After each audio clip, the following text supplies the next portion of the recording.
o assunto. Beleza! Vamos lá, né? Então, assim que vocês já estiverem vendo a tela, dá um ok aí, dá um joinha, para saber se já chegou aí. Chegou.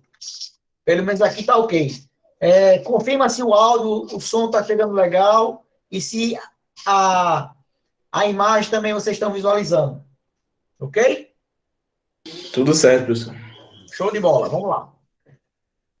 Gente, então a aula de hoje, a gente vai dar início, é o pontapé para a nossa provinha do Enem.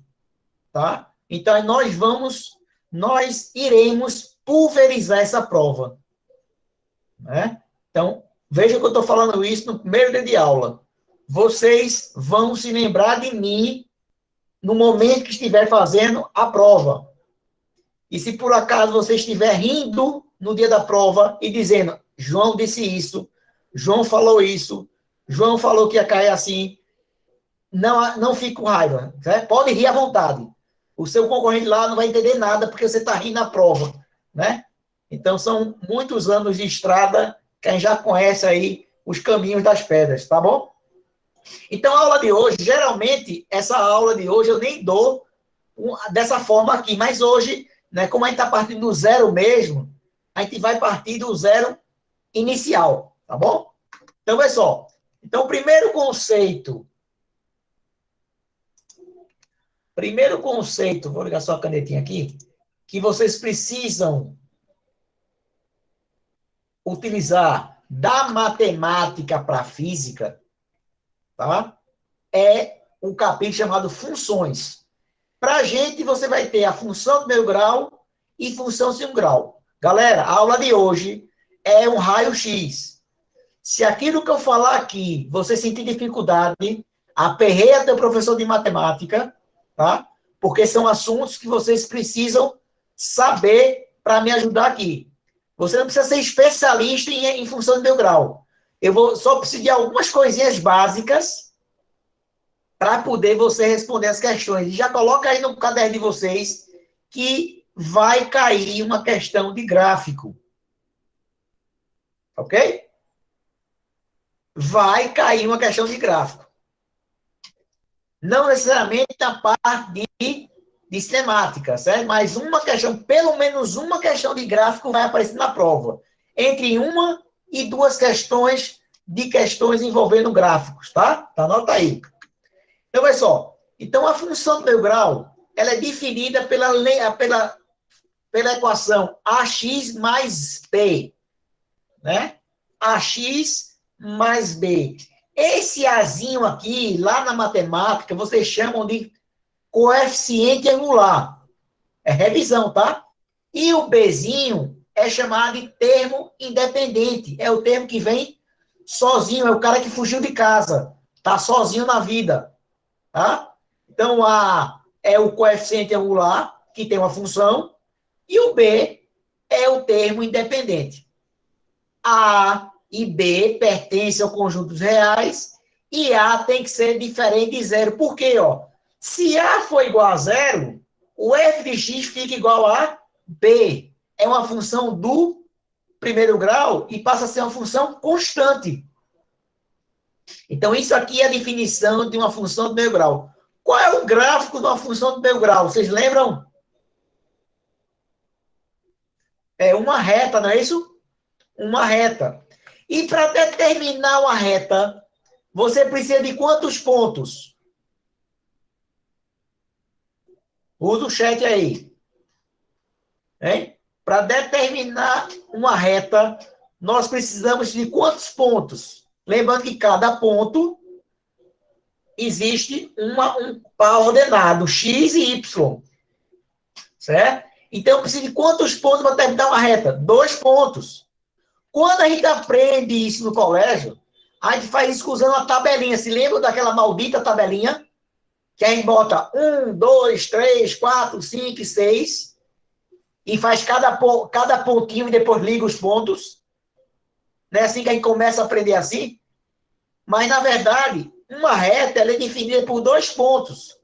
Como é que eu faço para definir esses 2 pontos? A maneira mais rápida de fazer é identificar aonde y é igual a zero e aonde x é igual a zero. E aí você encontra os dois pontos. Se você fizer x igual a zero, o b, anota aí, qual é a função do b? É o ponto que corta o eixo dos y. A única função do termo independente é indicar aonde a função corta o eixo vertical. Então, eu acabei de falar que para fazer uma reta precisa de dois pontos. E um ponto já é só olhando para o B, então só precisa fazer o quê? É colocar y igual a zero e calcular o valor de x. Então, veja que o nosso objetivo aqui é tornar vocês mais rápidos na resolução das questões. E a segunda dica é exatamente a declividade, que é exatamente esse ângulo que a função faz com a horizontal. Quanto mais em pé a reta, maior o ângulo. Quanto mais deitada a reta, menor o ângulo. Isso vocês vão analisar lá no capítulo de gráficos, tá bom? Mas, por enquanto, o que eu quero que vocês decorem de função, que é muita coisa que vocês aprendem. Veja que a gente vai estudar, vai fazer estudo sinal, né? Ou seja, se o A for positivo, a minha função ela é ascendente. Se o meu A for negativo, a minha função ela é descendente, certo? Se eu falar alguma coisa que ficou em dúvida, a gente vai ver isso mais na frente, tá? Mas, por enquanto, fiquem que a função do termo independente é indicar onde corta o eixo dos y. E o coeficiente angular é exatamente a tangente do ângulo alfa, que é exatamente a declividade. Então, um calcula a declividade e o outro calcula onde corta o eixo dos y, o eixo vertical. Beleza? Posso seguir? Alguma dúvida em função do meu grau?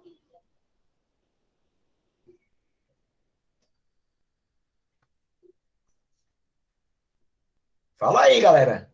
Senão eu vou embora. Pode passar. Beleza. Onde é que isso vai cair? Porque, assim, toda vez que vocês aprendem qualquer assunto, pelo menos eu vou fazer isso, você vai aplicar isso em tal matéria, em tal tipo de questão. Porque a pior coisa do mundo é quando o aluno está aprendendo um assunto e fica pensando, aonde é que eu vou usar esse diabo aí, esse diacho aí? Né? Onde é que eu vou usar isso? Para que eu vou estudar isso? Aí o aluno não dá atenção naquela hora e quando chega lá na frente já esqueceu, aí vai ter que voltar para estudar. Então, já digo logo, né? Vocês vão usar isso que eu estou vendo isso hoje, quando for trabalhar a parte de gráficos, que é daqui a 2 semanas, tá bom?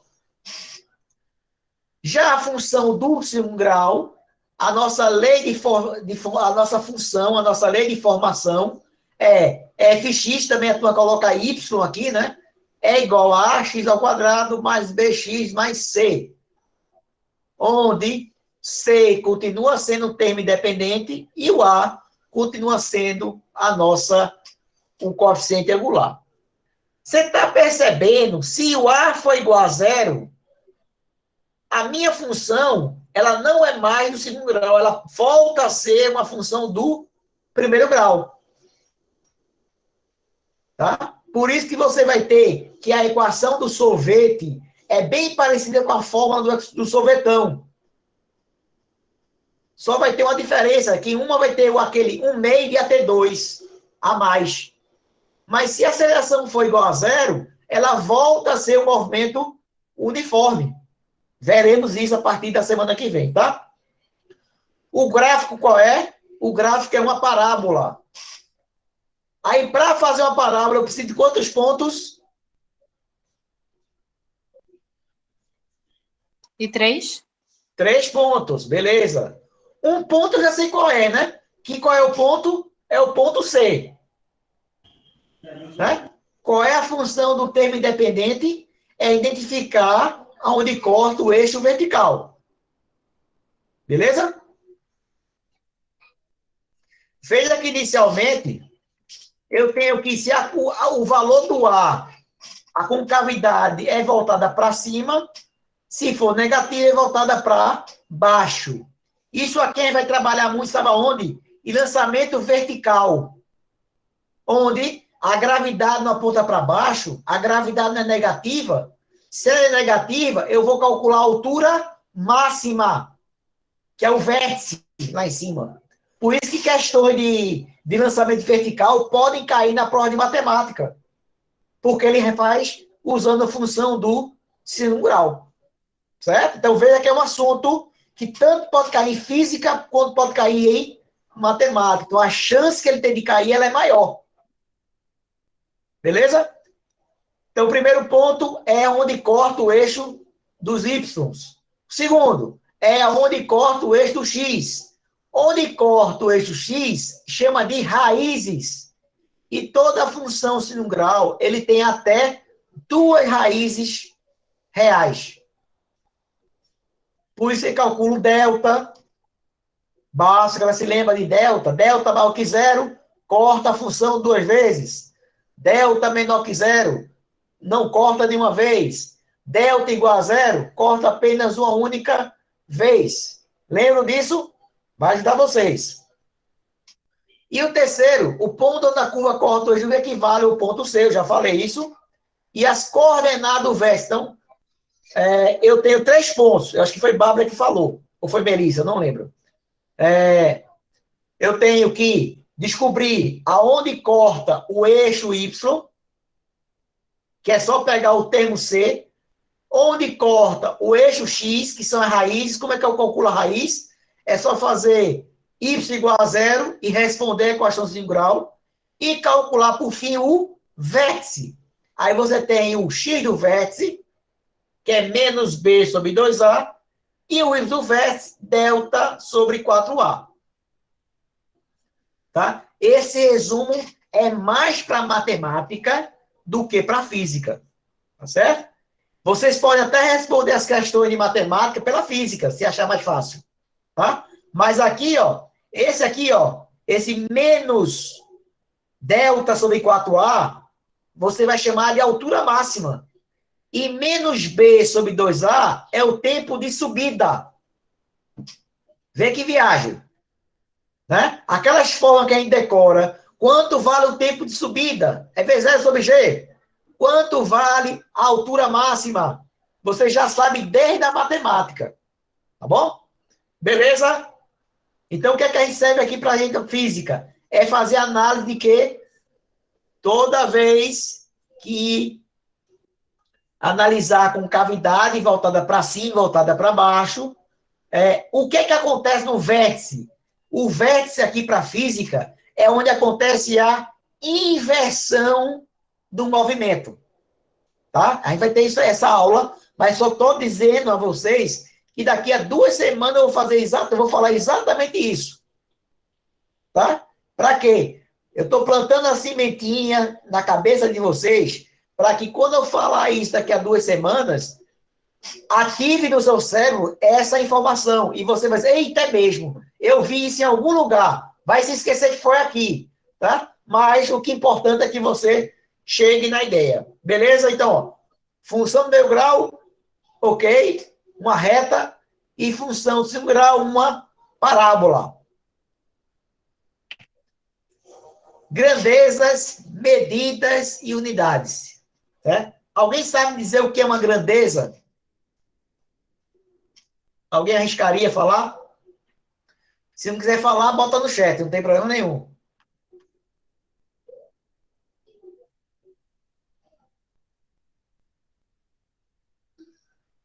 Um minutinho aí, vocês pensaram. O que seria grandeza?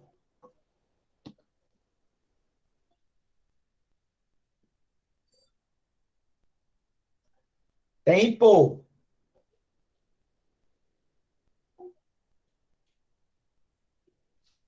Quilômetro, litro, ou não? Você tá... Beleza, Douglas. É Douglas, né?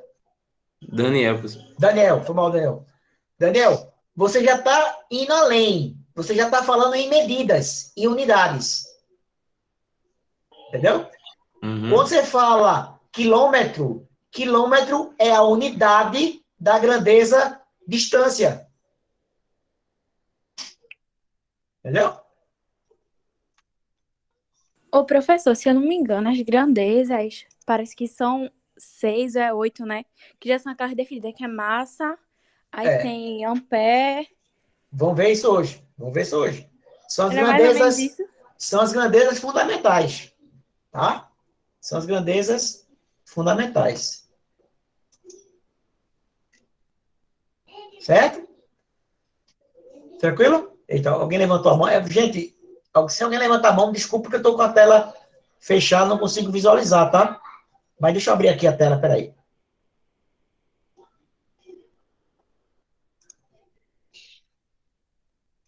Pronto, agora eu consigo ver todo mundo, tá? Agora fica mais fácil de visualizar a mãozinha, ver qualquer coisa. Então, pessoal, então, a grandeza é tudo aquilo que podemos medir. Então, se mediu, é grandeza. Isto é, atribuir um valor numérico em uma unidade. O Sistema Internacional, o famoso SI, estabelece 7 grandezas como fundamentais. E cada uma correspondente a uma grandeza. Então, pessoal, então, quando se fala em física, nós temos 7 grandezas fundamentais, iguais às 7 cores do arco-íris. Quais são essas cores? As cores não, quais são essas grandezas? Primeiro, eu tenho a grandeza comprimento. Eu tenho a grandeza massa. Eu tenho a grandeza tempo. Eu tenho a grandeza temperatura. Eu tenho a grandeza quantidade de matéria. Isso é muito usado na parte de química ou na parte de micro, né? Na parte microscópica, né? Na parte nuclear, no caso aí. E na parte de elétrons, de eletricidade. Intensidade luminosa, que é o cândela, né? E a intensidade de corrente. Então, eu tenho 7 grandezas fundamentais. Todas as outras grandezas são chamadas de grandezas derivadas. Então, elas partem daí, tá bom?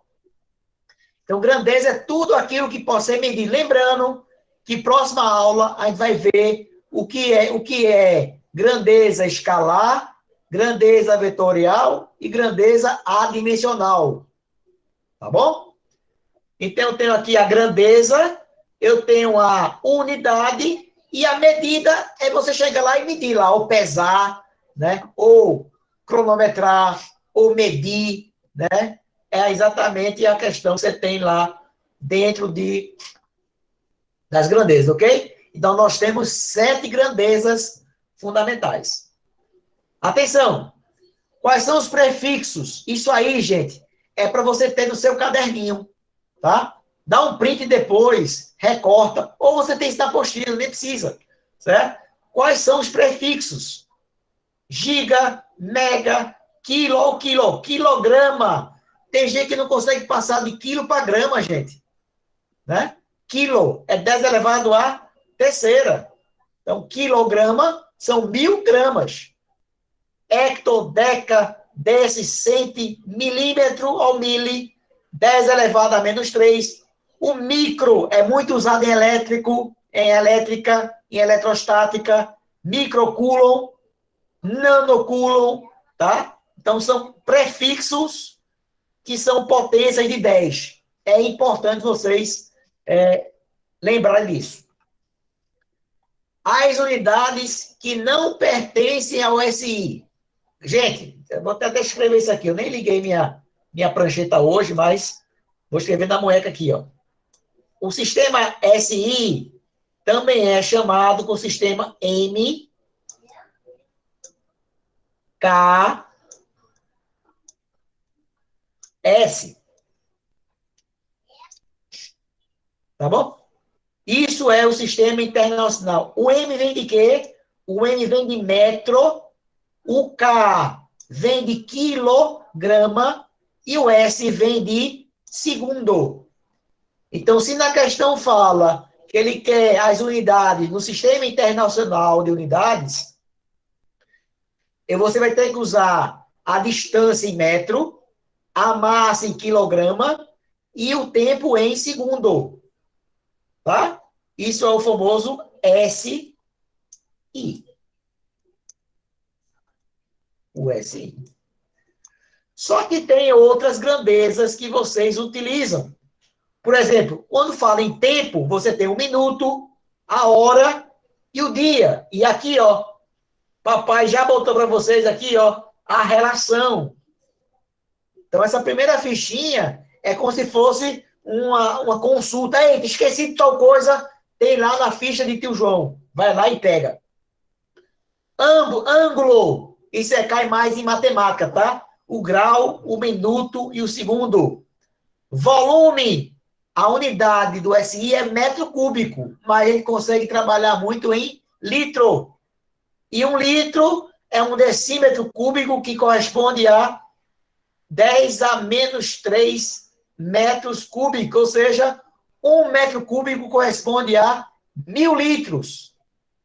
E a massa, outra unidade que é utilizada, mas não pertence ao sistema internacional, é a unidade tonelada, que são 1000 quilos.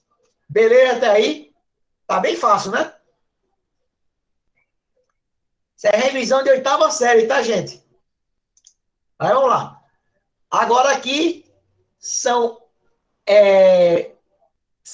ferramentas, são sugestões que a norma nos pede. Então, ó, quando medimos uma grandeza, o valor determinado tem precisão limitada por fatores como a incerteza experimental. Por exemplo, quando você vai medir algo em laboratório, o equipamento que você faz a aferição precisa estar calibrado. Por exemplo, a lombada eletrônica, que mede a velocidade dos carros, o limite de velocidade dos carros, ela precisa ser calibrada de tanto e tanto tempo. Se você for multado e perceber que o tempo de calibragem dele passou da época, você pode recorrer e anular a multa. Certo? Por quê? Porque depende da incerteza associada a qualquer instrumento, a habilidade do experimentador, lógico, quem está manipulando, né? Manuseando, e o número de medições efetuadas. A precisão de uma medição é comumente expressa em algarismos significativos. Por exemplo, isso tudo você tem na apostila, tá, gente? Por isso que eu vou passar até um pouquinho mais rápido, para fazer exercício. Então, todos os algarismos diferentes de zero são considerados algarismos significativos. Por exemplo, 1.234 gramas tem 4 algarismos. 1,2 gramas tem 2 algarismos significativos.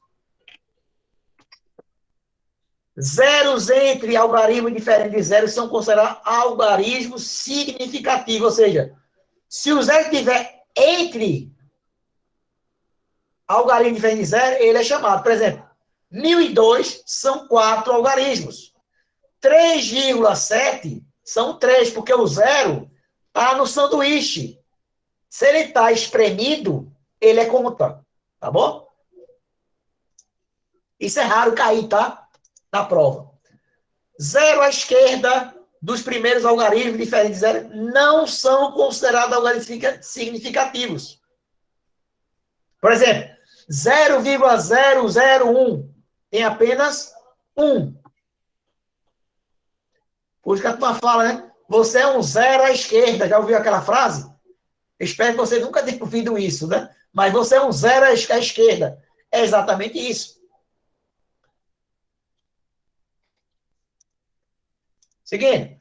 Zero à direita, depois de uma vírgula decimal, são considerados algarismos significativos. Então, ó, 0,023 são apenas 2. 0,200 tem apenas 3. Ó, 1, 2, 3. Esse zero aqui, ó, não é. Esse zero não é. Por que não é? Porque está à esquerda. Tá certo? Geralmente, veja, eu não vejo isso na primeira aula porque é uma coisa que é para você consultar, tá? Mas hoje eu preferi ver, porque aí às vezes o aluno quer olhar a apostila e termina se perdendo. Olha lá. Quando o número termina em zeros que não estão à direita de uma vírgula decimal, os zeros não são necessariamente significativos. Então, a gente já viu aqui, ó. A gente já viu, né? 0,023, eu tenho 2 algarismos, né? Só tem aqui, ó. E 0,200, eu tenho 3. Aí, algumas orientações dadas pela norma, né? Ao realizar as operações matemáticas, adição, subtração, multiplicação e divisão, esse material que eu falei para vocês é aquilo que quando o aluno não sabe, vai correr atrás da internet para achar. E você vai ter isso na sua fichinha aí. Então, nas operações de adição e subtração, o resultado é arredondado ou aproximado para um número, para o último algarismo comum que ocorre mais à direita em todos os componentes. Por exemplo, 100, eu tenho 3 algarismos. 23,643, eu tenho 5. Fazendo a soma, eu tenho quanto? 123,643. Deve ser arredondado para qual? Para 124. Por quê? Porque é aquele que tem menos. Né? Nas apurações para o último comum, tá? Então, se aqui é 3 e aqui é 5, tem 2 aqui que não pertencem à da esquerda, então você usa sempre o do menor. Ó, ajuda no arredondamento das questões. Então, se eu tenho com 3 e tenho com 5, a minha resposta tem que ter apenas 3 algarismos. Ajuda na hora de fazer conta, né? Não precisa estar quebrando a cabeça, é só arredondar. Nas operações de multiplicação e divisão, o resultado deve ser arredondado ou aproximado, é a mesma coisa. No componente de menor número de algarismos, é a mesma coisa. Né? 3 tem 2 algarismos, 12,60, eu tenho 4. Fazendo o produto, eu encontro 37,800. Como aqui eu tenho apenas 2, eu vou usar apenas 38.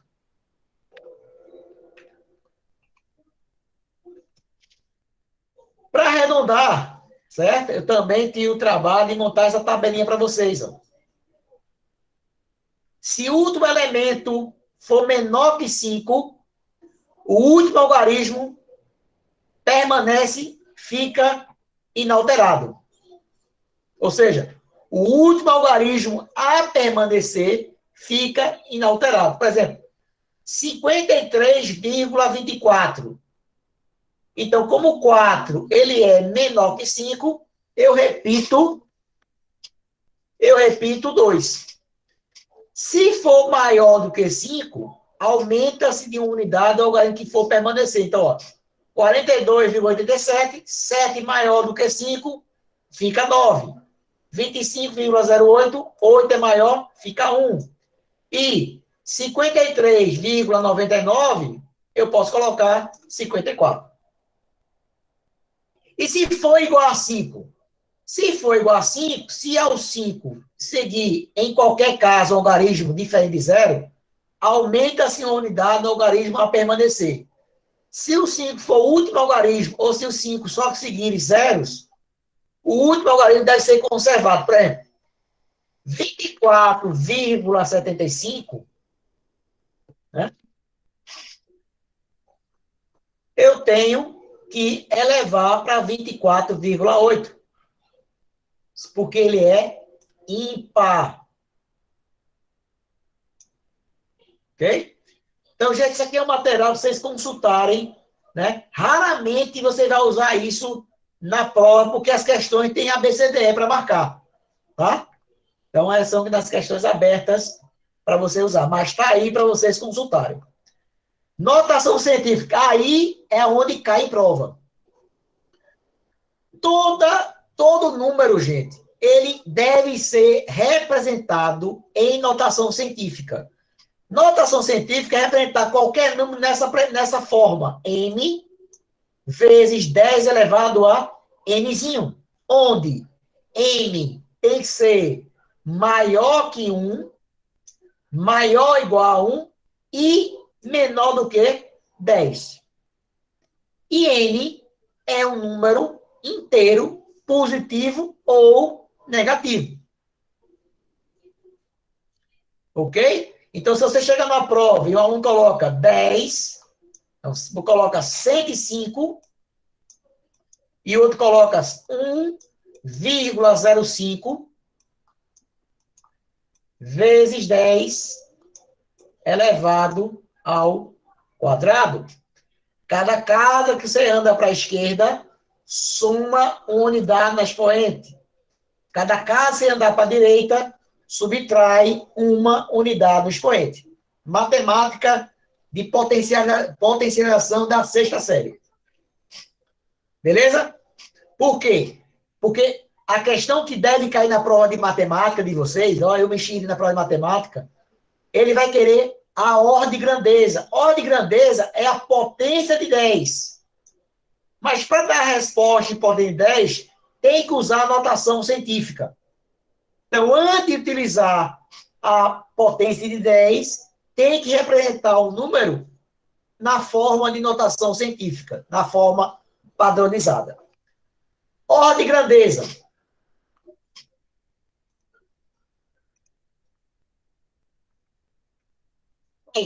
Quando eu vou trabalhar com números grandes ou muito pequenos, ou seja, 10 elevado a menos 10, 10 elevado a oitava, números enormes, né? Eu preciso analisar de uma forma macro. E a forma macro de você analisar é usando a ordem de grandeza. Só que para calcular a ordem de grandeza tem dois critérios. Tá? Vocês, porém, só veem um, mas são dois. O primeiro é, ó, a notação científica é de 1 a 10. Então, beleza. Então, lá. Então, primeiro é usando a média aritmética. Entre 1 e 10, eu calculo a média aritmética. Então, 1 mais 10, 11. 11 dividido por 2, 5,5. Então, quando você fizer a questão, ó, grave isso aí, gente. A primeira coisa que você faz para calcular a ordem de grandeza, geralmente é ordem... Desculpa. A primeira coisa que vocês fazem para determinar a ordem de grandeza de uma grandeza qualquer é regra de 3.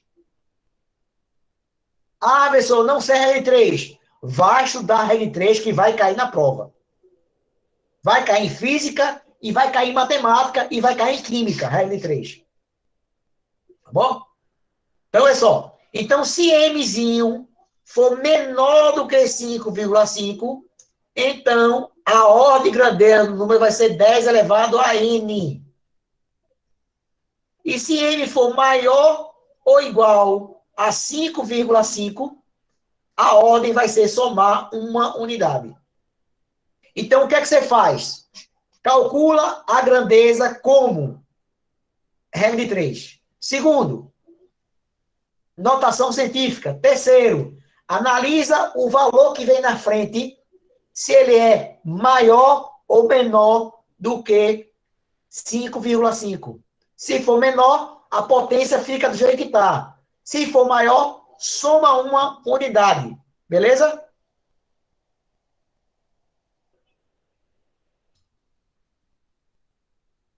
E o segundo processo, esse você não vê em todo lugar, tá?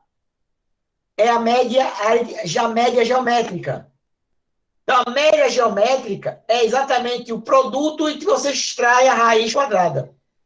Então, 1 vezes 10, 10. Raiz quadrada de 10 é 3,16. Aí você vai fazer a mesma coisa. Determina o valor da grandeza como regra de 3. Segundo, o que é que faz? Notação científica. pula a vírgula para a direita ou pula a vírgula para a esquerda, para que o valor de m seja maior que 1 e menor que 10. E, por fim, o que ele faz? Compara se o fator que vem na frente, ele é, nesse caso, maior do que 3,16 ou se ele é menor do que 3,16. Aí, qual é a pergunta que o aluno inteligente faz nessa hora? Professor, eu vou usar qual o processo? A média aritmética ou a média geométrica? A questão não fala. Então, se não fala, você tem um processo que é de 5,5 para mais e 5,5 para menos, não é isso?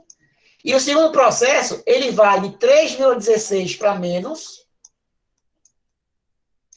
e de 3,16 para mais. Não é isso? Então, para o Enem não puxar sarna para ele, nunca ele vai cobrar esse intervalo aqui, ó. De 3,16 até 5,5. Por quê? Porque esse intervalo aqui, ele depende do método. Você soma, depende do método, não soma.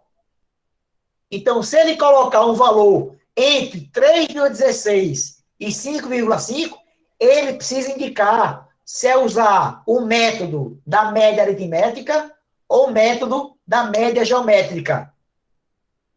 Todo mundo entendeu isso, gente? Porque provavelmente tem coisa, isso que eu falei agora, nem todo mundo viu esse 3,16 e nem sabe de onde vem. Às vezes até sabe porque é 3,16, mas não sabe de onde vem. Tá? Então, as questões que ele vai responder agora, gente, ou é menor do que 3,16 ou é maior do que 5,5. Por quê? Porque se cair aqui no meio e ele não falar qual é o método de cálculo, que o João aqui vai anular lá, vai entrar com recurso para anular a questão. Faltou dados. Ou tem mais de uma resposta correta. Certo? Então, vamos lá. Beleza? Até aí, tudo bem? Todo mundo vivo? Sim. A aula hoje é chata, porque é só matemática. Tá? Então, hoje, dia 6 de maio, já vamos deixar para vocês uma questão da prova de matemática. Vocês podem até colocar aí, ó. Física de um lado, matemática do outro. Matemática, ordem de grandeza. Vai cair na prova de matemática. Tá bom? Olha lá. Primeira questão lá da apostila. De lá. O fumo é comprovadamente um vício prejudicial à saúde. Segundo dados da Organização Mundial da Saúde, um fumante médio, ou seja, aquele que consome o caipora, ele consome cerca de 10 cigarros por dia. Ao chegar à meia-idade, terá problemas cardiovasculares. A ordem de grandeza do número de cigarros consumidos por este fumante durante 30 anos é de... Então, ó, ele quer a ordem de grandeza aqui, ó, ordem de grandeza. Ordem de grandeza. Coloca na cabeça, ordem de grandeza são 3 etapas. Pode anotar aí, gente. Bota assim, ordem de grandeza. Primeira etapa, o que é? Determinar o valor da unidade, ou determinar a medida da grandeza, ou, melhor dizendo, determinar o valor numérico da grandeza. Como eu faço isso? Regra de 3. Bota em parênteses. Regra de 3. Segunda, notação científica. Você vai pegar o valor que você calculou na primeira etapa, através de uma regra de 3, e representar o valor em notação científica. Terceira etapa, usar o conceito de ordem de grandeza, ou seja, analisar se o fator que vem na frente da potência é maior ou menor do que 5,5. Se for maior ou igual, soma a unidade. Se for menor, deixa do jeito que está. Nunca subtrai, tá? Ou fica do jeito que está, ou soma a unidade, beleza?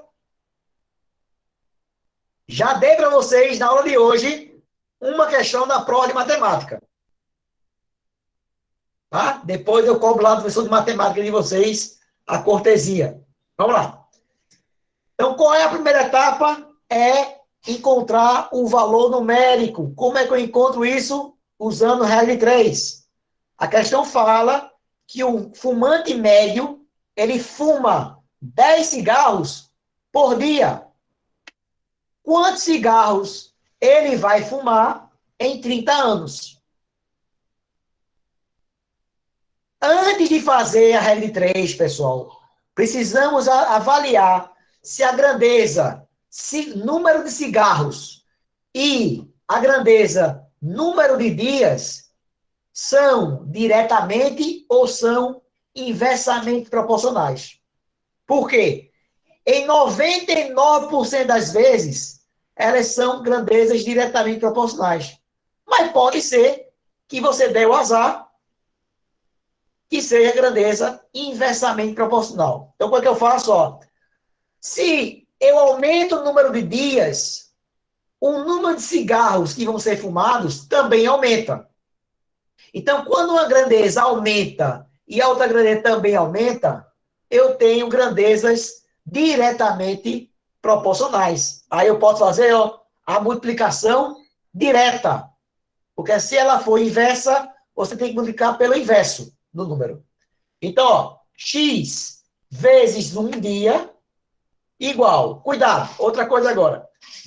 Aqui eu preciso compatibilizar as unidades. Aqui tem o dia e aqui eu tenho anos. Então, eu preciso transformar ano para dia. Eu sei que um ano tem 360 dias. Então, 30 vezes 360. Fazendo a continha, 300 vezes 360 vezes 10, vai dar 10.800 vezes 10, encontro 108 mil cigarros. Então, durante essa faixa de vida, ele fumou 108 mil cigarros. Isso que é o valor numérico da grandeza, número de cigarros. Segunda etapa qual é? A segunda etapa é usar notação científica. Então, ó, eu posso escrever isso, olha.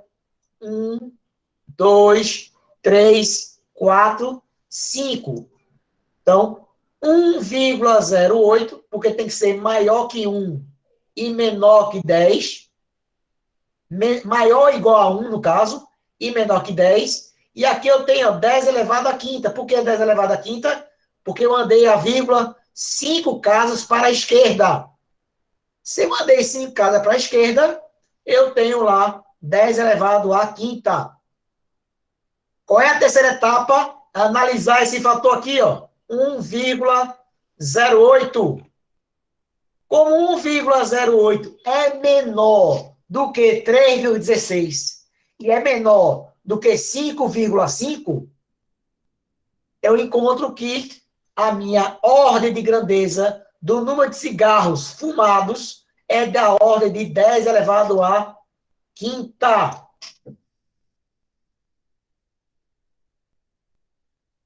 Beleza? Tudo ok? Dá um joinha aí, então.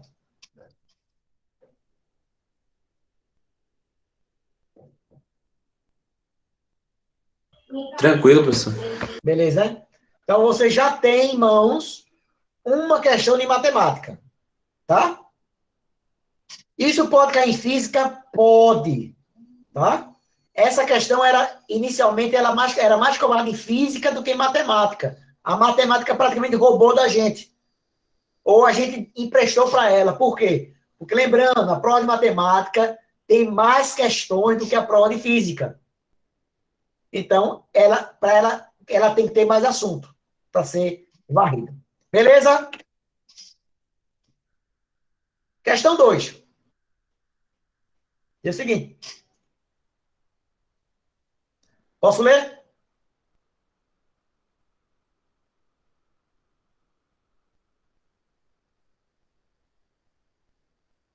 Ok. Gente, é só lembrando, essa questão está lá na apostila de vocês e ao final da questão tem um link para ver a resolução direto no meu canal do YouTube, tá? Aproveita e se inscreve lá, porque toda quarta-feira, às 8h30, teremos uma live só com resolução de provas do Enem, a partir da próxima quarta-feira. Ok? Questão número 2. Diz o seguinte, ó.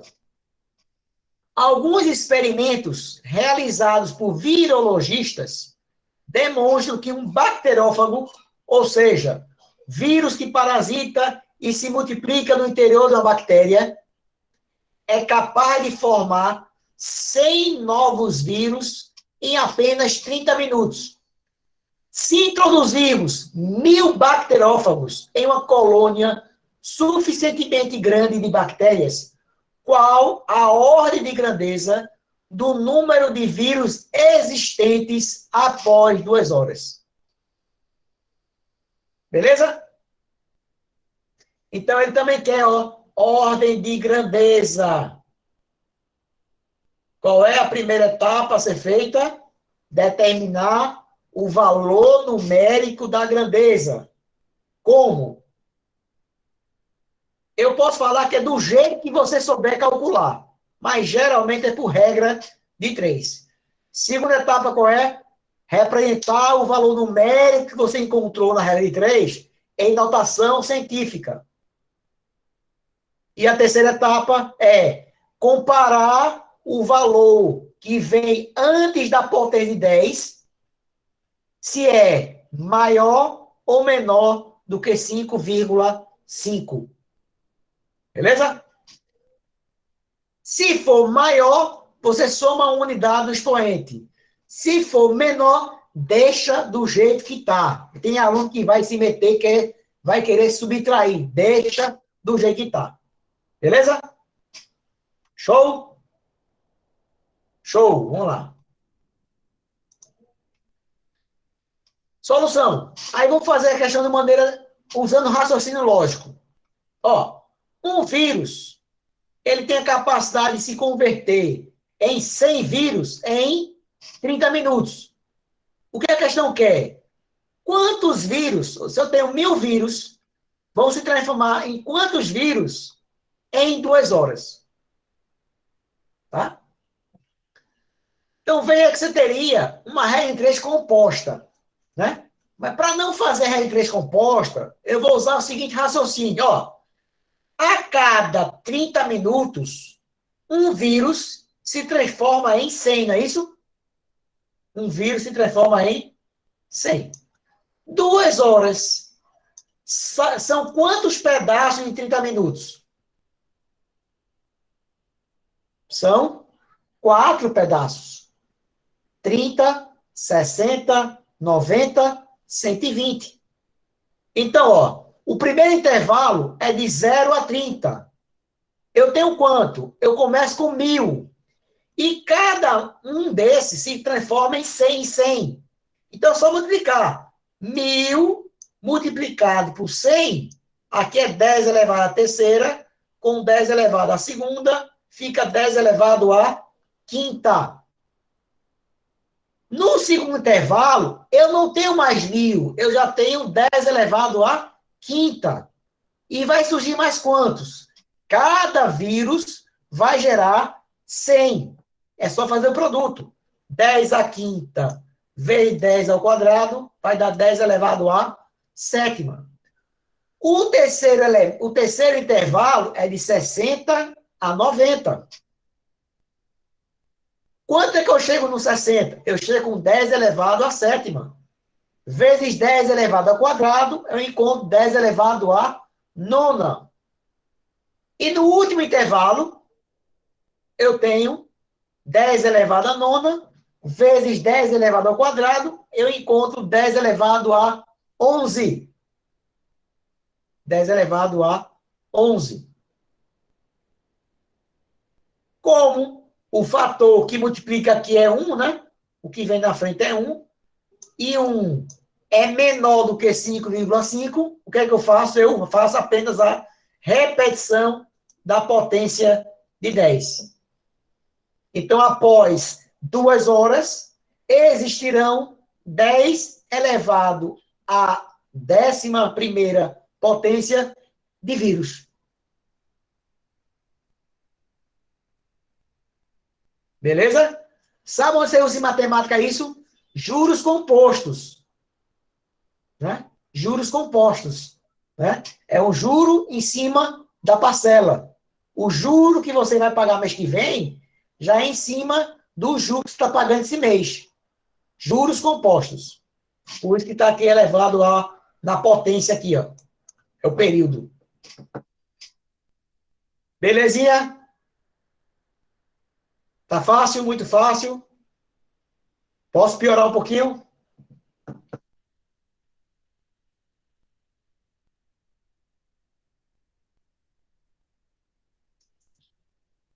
Vamos lá. Pronto. Aí agora já vai ter gente que vai fazer cara feia. Certo? Então, da mesma maneira que ordem e grandeza está para a matemática, hoje em dia, equação dimensional pode cair na parte de física. Tá? Então, o que é equação dimensional? Anota aí. Equação dimensional é a expressão que determina a medida da grandeza estudada. E lembrando, quando se tratar de equação dimensional, só pode aparecer grandezas fundamentais. Se lembram? São quantas? São 7. Comprimento, tempo, temperatura, massa, intensidade de corrente, intensidade luminosa e quantidade de matéria, o mol. Então, são 7 grandezas fundamentais. Então, vamos lá. A grandeza dimensional da grandeza força não é uma grandeza fundamental, é uma grandeza derivada. Pode ser calculada pelo produto entre massa e aceleração. É corretamente expressa em que letra? Vamos lá. Qual é a expressão de força? Força igual a massa vezes a aceleração. Segunda lei de Newton. Segunda lei de Newton. Certo? Só que na questão, o que é que ela fala? Ela diz que a força é obtida através do produto da massa pela aceleração. Já disse. Massa é grandeza fundamental? Sim. Aceleração é grandeza fundamental? Não. Se não é, eu vou ter que converter a aceleração em ΔV sobre ΔT. Lembram? A aceleração é a razão entre é a divisão entre a variação da velocidade pela variação do tempo. Lembra disso? Por isso, o pessoal que vai estudar engenharia vai aprender que a aceleração é a derivada da velocidade. Por sua vez, velocidade não é grandeza fundamental.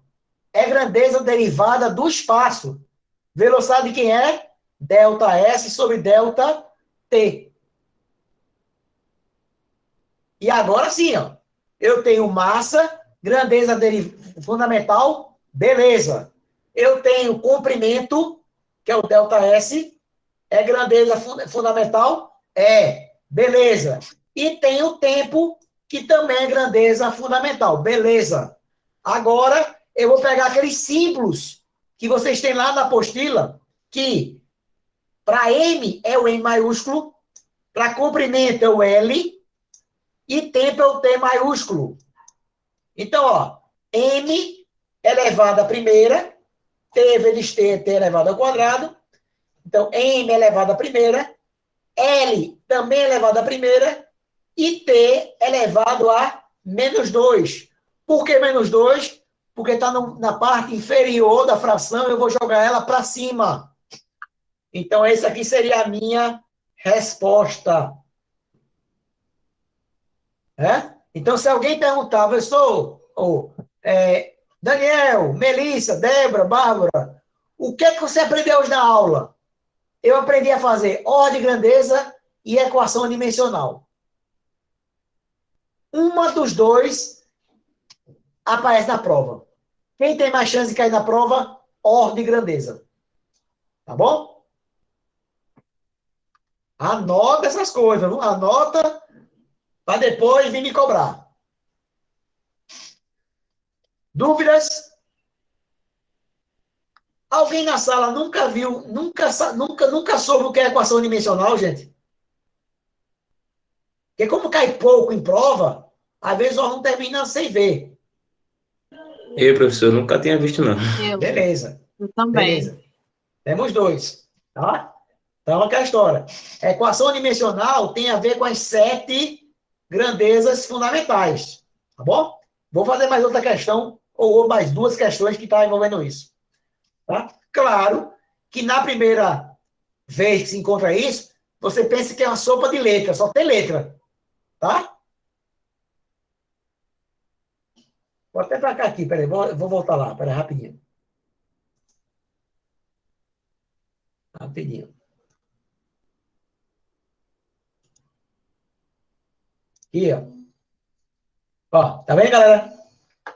Na minha prova, na minha questão, só pode aparecer essas letras aqui, ó.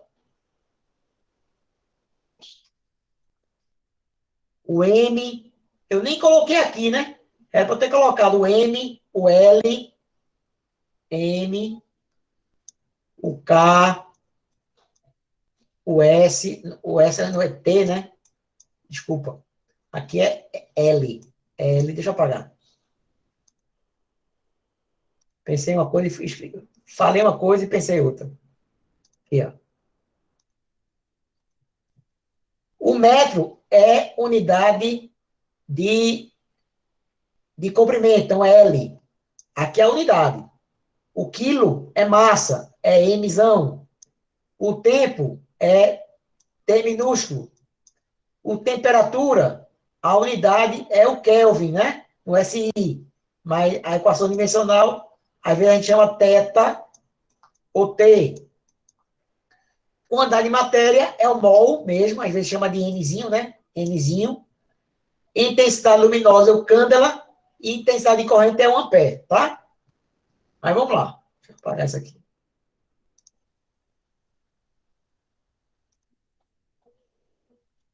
Eu fiz a 3, vamos agora para 4. Para 4, olha. Mais outra questão aí, ó. Lei de Coulomb, elétrica. Tá? Aí o cara fala, é uma questão de elétrica? Não, é uma questão de equação dimensional. A elétrica só é a questão da fórmula que ele pegou lá.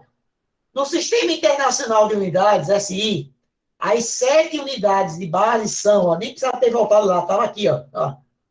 Que papel de trouxa. Voltei naquele slide e já tinha aqui anunciado. Ó. O metro, Mzinho, quilograma, kg, segundo, Kelvin e o ampere. E o candela e o mol. A lei de Coulomb da eletrostática pode ser representada pela expressão F igual a 1 epsilon, 1 sobre 4 epsilon 0, vezes Q1 vezes Q2 sobre R ao quadrado. Não se preocupe com a fórmula. Ah, mas eu não vi elétrica. Não preocupa. Já foi dada a fórmula? Tá?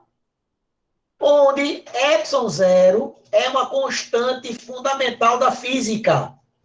E sua unidade, em função das unidades de base, são, ó, ele quer saber que você calcule qual é a equação dimensional para calcular ε0 em função das unidades de base. Por isso, se você olhar todas as unidades, só tem unidades fundamentais. Metro, segundo, ampere, e por aí vai. Vamos lá. Então, vamos partir da equação. O que é que ele quer que você calcule? Ele quer que você calcule o ε0. Para calcular o ε0, eu posso fazer o seguinte, ó. Como a equação dimensional é para calcular o quê? Não é para calcular a medida, não é para calcular a unidade. E a unidade, o valor 1/4, ele é uma constante. Esse valor, ele não vai alterar o sinal, ele não vai alterar a unidade da medida. Então, tem que colocar mais ela aqui, ó. E aí eu vou fazer o seguinte, ó. Vou pegar o F, jogar para cá. Lembra que corrente elétrica, aí vocês vão ter que dar, vai ter que dar um desconto aí, né?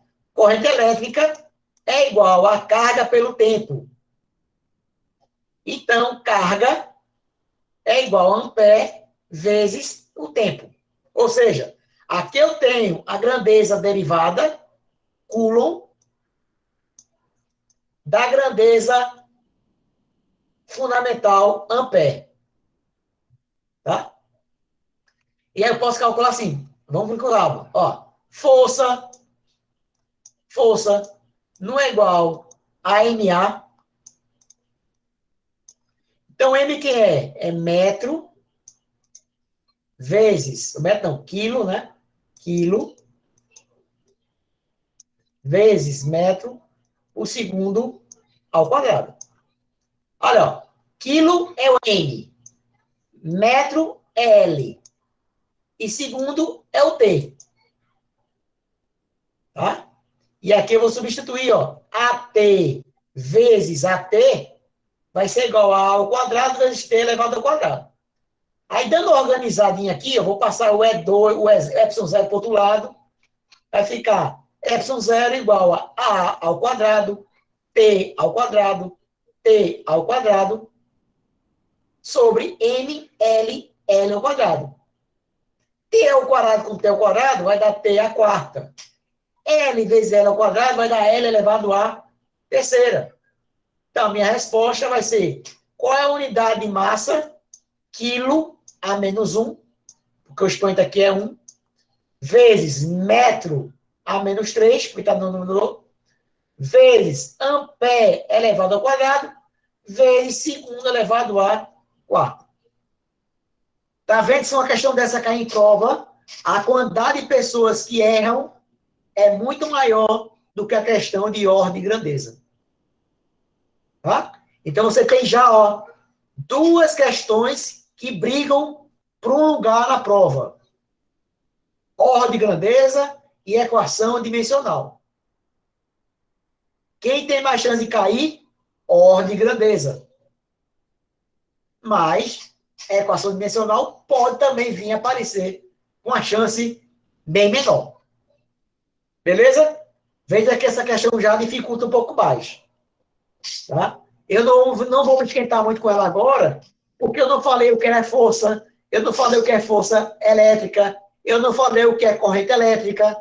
Quando eu chegar na parte de revisão para a prova, né, para o Enem, quando eu tiver passado por todos esses capítulos, eu refaço essa questão e você vai ver que realmente ela vai se tornar mais fácil. Mas questões literais não é a praia do aluno, tá? Para o Enem, não é muito a praia, a cara do Enem.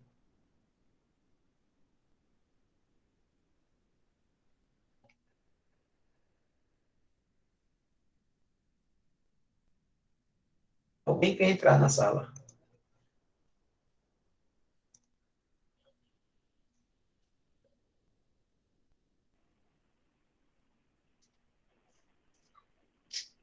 Vamos lá.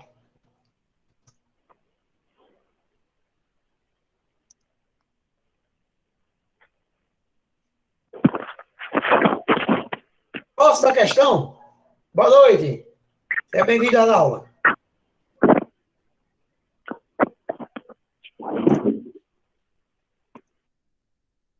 Olha lá.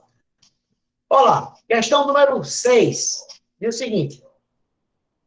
O acelerador de íons pesados relativísticos de Brookhaven. O Enem adora isso aí, gente. Adora pegar uma reportagem de uma revista, certo? Pegar uma notícia de um portal da internet e converter isso numa questão. Olha lá.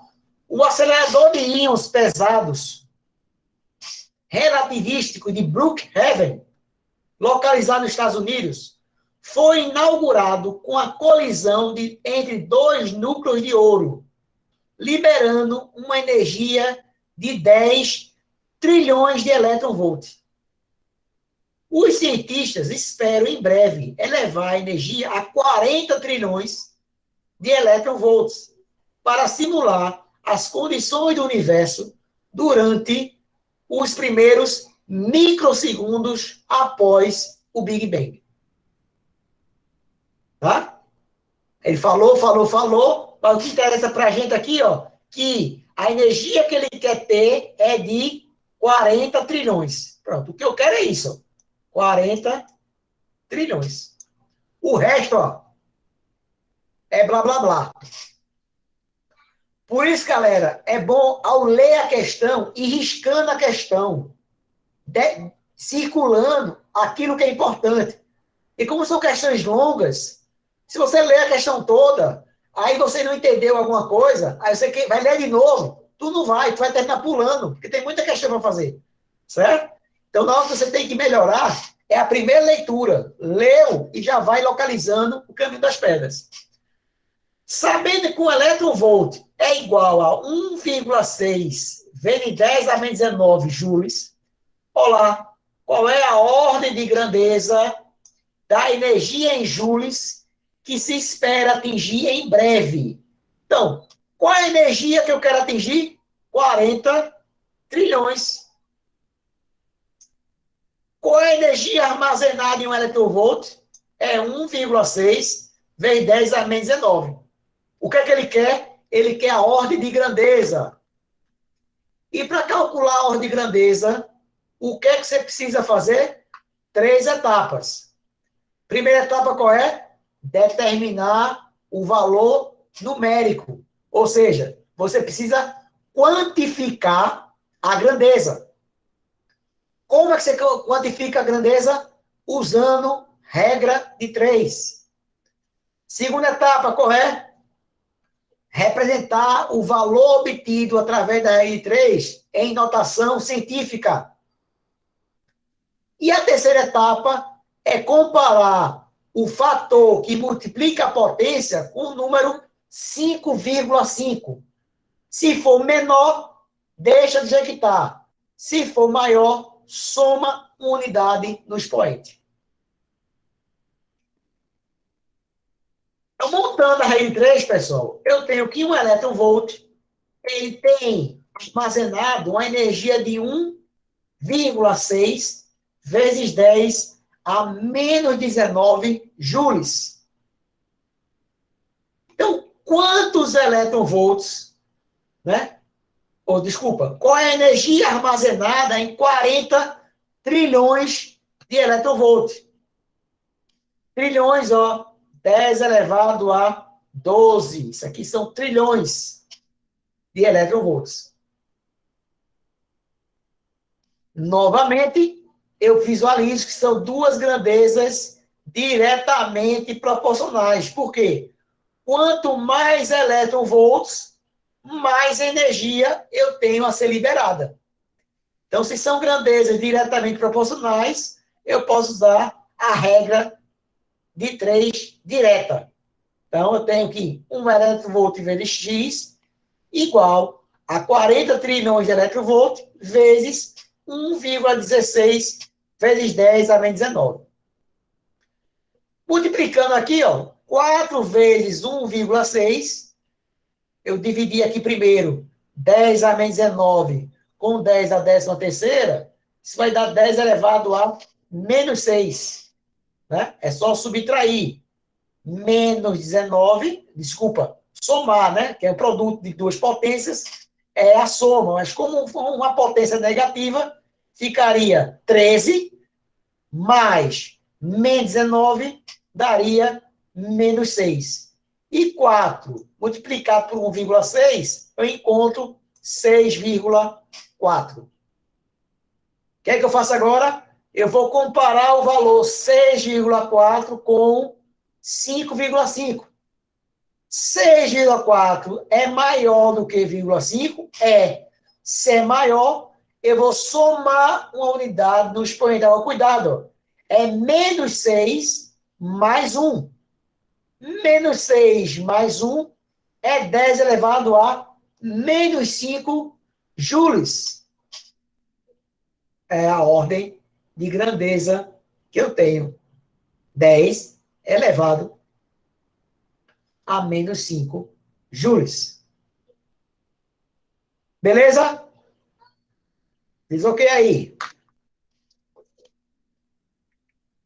Tem mais questão para fazer.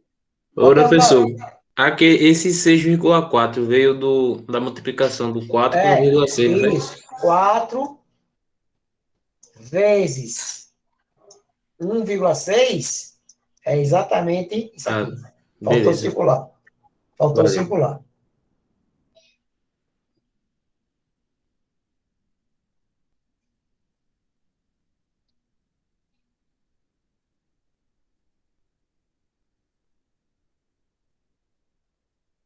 Beleza? Posso passar para a próxima?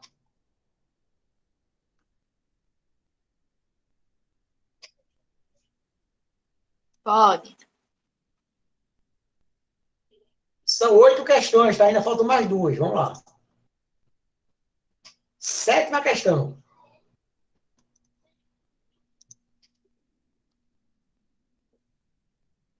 Volta para a questão. 7ª questão. Vamos lá. Cadê a 7ª?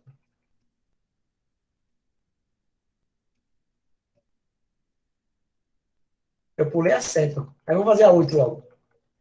Eu vou ter que saber qual é a... Deixa eu abrir aqui, peraí. 7. Qualquer coisa eu abro num arquivo à parte aqui. 8ª questão. Essa questão, pessoal, antes do Enem, tá?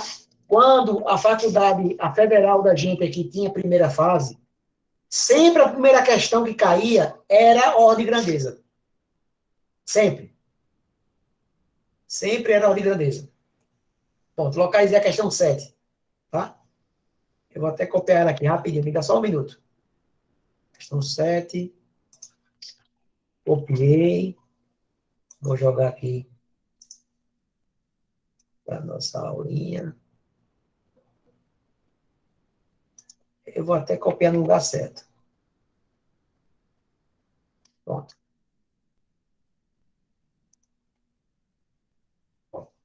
Questão 7. Tudo regularizado. Ao vivo, né? Já fizemos a correção ao vivo aí. Vamos lá. Questão 7. Uma determinada marca de automóvel possui um tanque de gasolina com volume igual a 54 litros. Se você pensar o preço da gasolina hoje em dia, né? Ontem, um certo tempo, você gastava R$100, R$120 para encher o tanque. Hoje você gasta praticamente R$200 para encher o tanque. Né? Então, andar de carro hoje é ostentação. Vamos lá. O manual de apresentação do veículo informa que ele pode percorrer 12 quilômetros com 1 litro. Supondo que as informações do fabricante sejam verdadeiras, a ordem de grandeza da distância medida em metros que o automóvel pode percorrer após ter o tanque completamente cheio, sem precisar reabastecer, é de... Isso a gente chama de autonomia, né? Tem alguns carros que ele consegue medir pelo peso do combustível quantos quilômetros, né, o carro precisa andar para encher novamente o tanque. O computador de bordo lá, ele faz exatamente o que a gente faz agora aqui, ó, tá? O que lá o computador do carro faz, a gente vai fazer aqui na tela. Vamos lá. Então, o que a questão falou? Ela falou que 1 litro de gasolina, o carro consegue percorrer 12 quilômetros, que é mais ou menos o que um carro 1.0 faz com gasolina. Tá? Um carro regulado, ele gasta 1 litro para percorrer 12 quilômetros. Claro que isso vai depender de quê? Da manutenção do carro e também da forma que o cara dirige. Porque se o cara dirige sem passar marcha, esticando cada marcha, ou dirige com pneu murcho, né? Tudo que pode afetar o rendimento do carro, ele não vai chegar aos 12 quilômetros. Qual é o tanque cheio? O tanque cheio tem 54 litros. O que a questão quer saber? Quantos quilômetros o carro vai percorrer com o tanque cheio? Qual é a autonomia do carro até a necessidade de encher novamente o tanque de gasolina? Vamos lá. Então, são grandezas diretamente proporcionais. Eu nunca me esqueço de lembrar de vocês isso. Por quê? 99% dos casos que caem em prova são grandezas diretamente proporcionais. Mas, sei lá, um dia o cara acorda com a pá virada e resolve colocar na prova uma questão com grandezas inversamente proporcionais. Paciência. Então, quanto maior a quantidade de volume no tanque de litros de gasolina, maior vai ser a distância que o carro consegue percorrer. Então, se são grandezas diretamente proporcionais, eu utilizo a regra de 3 direta. Multiplicando 1 vezes x igual a 54 vezes 12. Lembrando que ele quer a distância em metros. A questão pede a distância em metros. E o manual do proprietário informa a distância em quilômetro. Ó. Quilômetro. O prefixo quilo é 10 elevado a terceira, gente. Tá lá o prefixo que a gente aprendeu hoje. 10 a terceira. Então, ficaria 54 vezes 12 vezes 10 elevado a terceira. 54 vezes 12 dá 648 vezes 10 elevado a terceira. O que é que eu fiz agora? Determinei o valor numérico da grandeza. Eu quantifiquei a grandeza litros de gasolina. Qual é a segunda etapa? Usar notação científica. O fator, o número que fica na frente do 10, ele tem que ser, o valor que fica aqui na frente do x, ó, ele tem que ser maior ou igual a 1 e menor do que 10. Então, eu vou correr a vírgula aqui para a esquerda. Corri uma vírgula 1, corri a vírgula 2. Então, se eu andei 2 casas para a esquerda, a minha potência aqui vai ser a somada mais 2. Então, 3 mais 2 igual a 5. Cuidado para não dar a resposta logo 10 elevado a quinta. Por quê? Porque 6,48 é maior do que 5,5. Se é maior, eu vou somar uma unidade ao expoente e vou encontrar 10 elevado a sexta metros. Então, isso é a autonomia que o carro consegue percorrer a partir do abastecimento completo do tanque. Se você chegar lá no carro e apertar lá o odômetro, né, aquele instrumento que mede quilometragem no carro, e zerar, você vai encontrar 10 elevado a sexta metros. Isso aí são quantos quilômetros? São 1.000 quilômetros, né? É só dividir por 1.000, 10 elevado a sexta dividida por 1.000, vai dar 10 elevado a terceira quilômetro, ou seja, 1.000 quilômetros. Então, esse carro, ele percorre 1.000 quilômetros em ordem de grandeza. Claro que a resposta correta, a distância é 700. Só que 700 já está perto de 1.000, por isso que ele arredondou para 1.000, tá? Mas a resposta da questão é 10 elevado a sexta metros. Ficou claro as 3 etapas? Gabriel que chegou depois do intervalo. Gente, para calcular a ordem de grandeza, e ordem de grandeza vai cair na prova de matemática, tá? Determina o tamanho da grandeza como? Regra de 3. Segundo, representa a grandeza em notação científica como? Usando aquele artifício de M vezes 10 elevado a N. N é valor M. É maior que 1, maior ou igual a 1 e menor do que 10. E N é um valor inteiro, positivo ou negativo, beleza? E por último, qual é? Compara o fator que multiplica a potência, se ele é maior do que 5,5 ou se ele é menor. Se for maior, soma uma unidade ao expoente. Se for menor, deixa do jeito que dá. Beleza? Questão 8. Diz o seguinte. Exercício proposto 8 fala: o fluxo total de sangue na grande circulação, veja só, tá vendo? Ele pega um conceito da matemática, desculpa, um conceito da biologia e traz para a física. O fluxo total, né? O fluxo total de sangue na grande circulação, também chamado de débito cardíaco, faz com que o coração de um homem adulto seja responsável pelo bombeamento em média de 20 litros por minuto. Qual a ordem de grandeza do volume de sangue em litros bombeado pelo coração em um dia?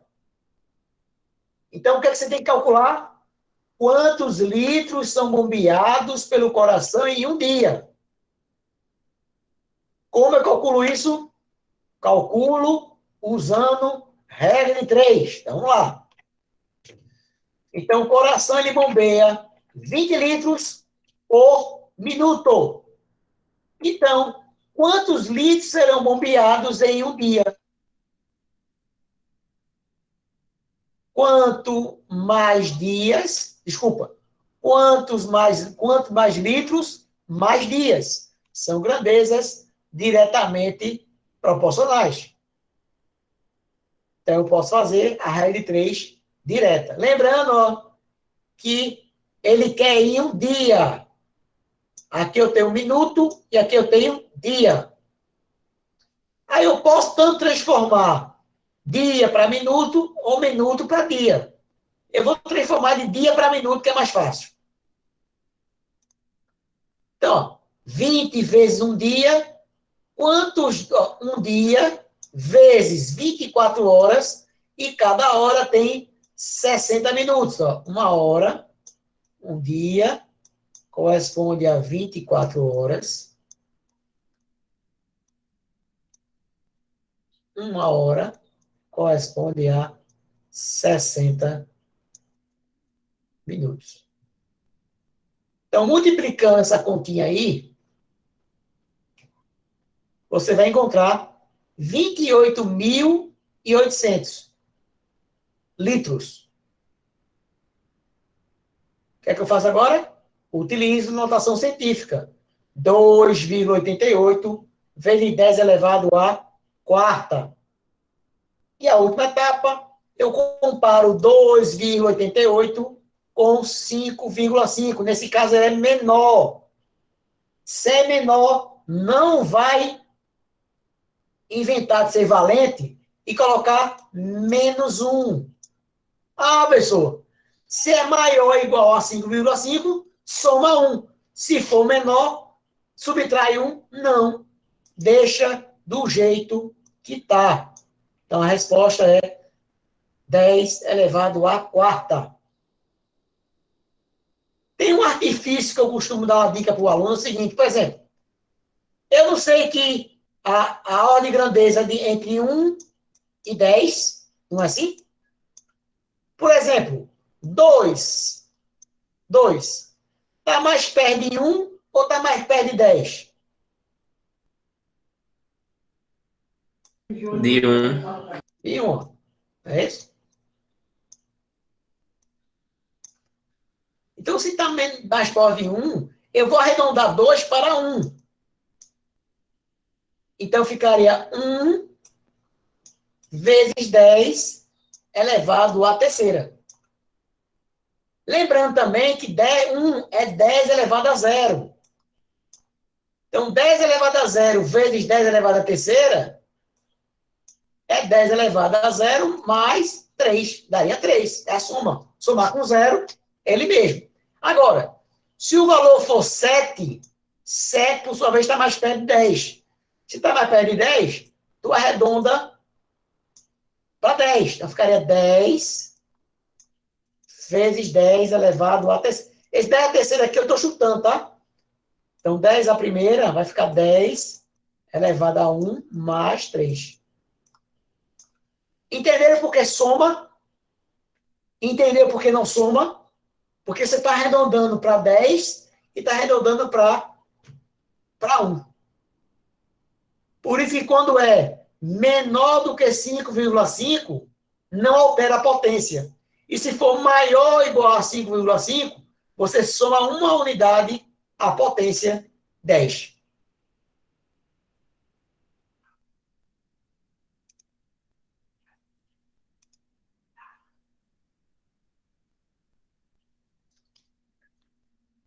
Ô, Beleza, galera? professor, Pode perguntar.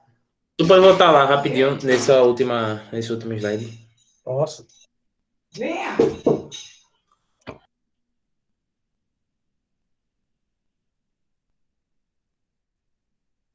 Pergunta. Tá abrindo agora, peraí. Ali, quando transformou o 28.800 em 2,8, é só esse conceito bem basiquinho. Por que ali não ficou 2,8 e sim 2,88? Aqui, ó. 1, 2, 3, 4. Sim, Aí, ó. Esse 4 aqui, ó. Esse 00 aqui, ó. Ele não precisa colocar, não. Ele não vai puxar. Não vai mudar nada, né?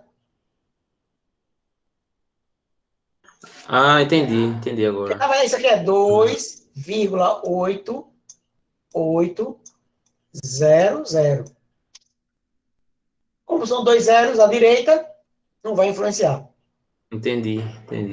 E o 4 Entendeu? que foi a contagem, né? Da A vírgula. contagem que você passou. Beleza, entendi. Beleza. Beleza. Deixa eu voltar aqui. Então, a aula de hoje, a ideia é a gente tratar isso aí. Só para a Melissa, que chegou agora, e ela não acessou o Classroom, no setor de atividade, no setor lá do Classroom, tá? No módulo 1, parte 1, aqui, ó, conceitos preliminares, está aqui, ó.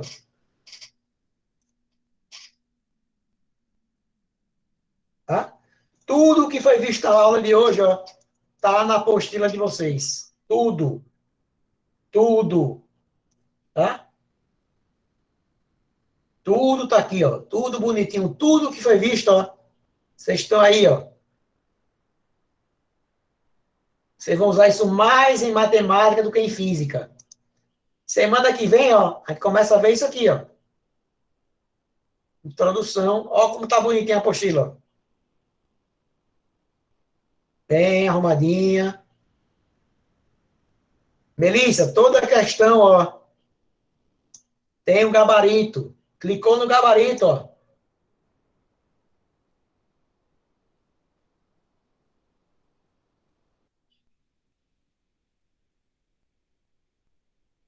Abre a resolução da questão. Tá? A apostila está totalmente digitalizada. Beleza?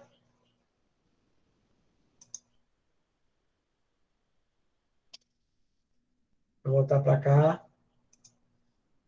Certo? E aí, pessoal, com o andar do curso, na própria apostila já vai ter um link para assistir a aula gravada. Entendeu? A própria apostila já vai ter um link para assistir a teoria também gravada. Tá? Mas não por enquanto, tá? Porque eu estou gravando essas aulas ainda.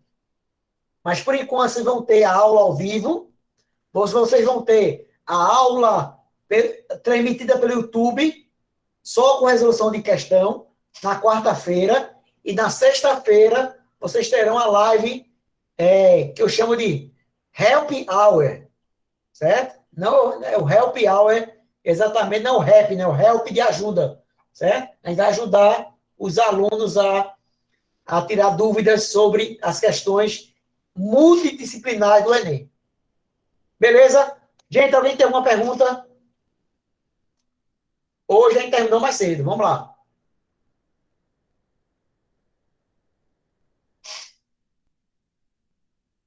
Alguém tem alguma dúvida? A aula foi muito rápida. Pode falar.